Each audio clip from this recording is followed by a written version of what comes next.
দিন। হযরতে আদম আলাইহিস সালাতু ওয়াস সালামের তওবা ওই দিনে কবুল হয়েছে, সুবহানাল্লাহ বলেন।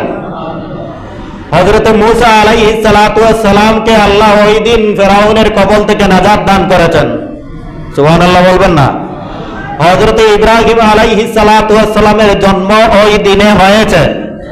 হযরতে ইব্রাহিম আলাইহিস সালাতু ওয়াস সালামকে নমরুদের অগ্নিকুণ্ড থেকে আল্লাহ ওই দিন উদ্ধার করেছেন।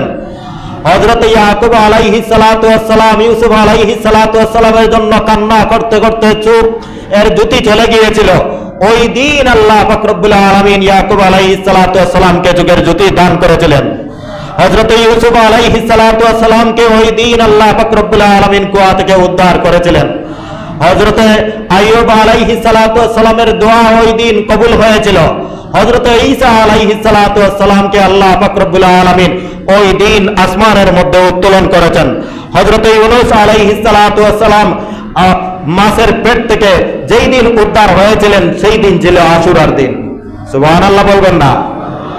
ওই দিন এত ঐতিহাসিক দিন, ওই দিন এত ঐতিহাসিক দিন। আমাদের নবীজি বলেন যে আশুরার দিনে আল্লাহ পাক রব্বুল আলামিন আমার উপর সর্বপ্রথম নবুয়ত দান করেছেন, সুবহানাল্লাহ। এই তো গেল নবী এবং নবীজির পূর্ববর্তী আলোচনা। পরবর্তীও কিছু ঘটনা আছে। ঐতিহাসিক ঘটনা হলো কারবালার ঘটনা।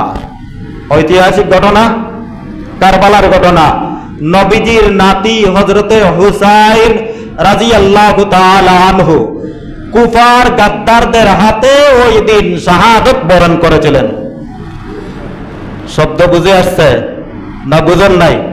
খার বলেন কুফার, গাদ্দার।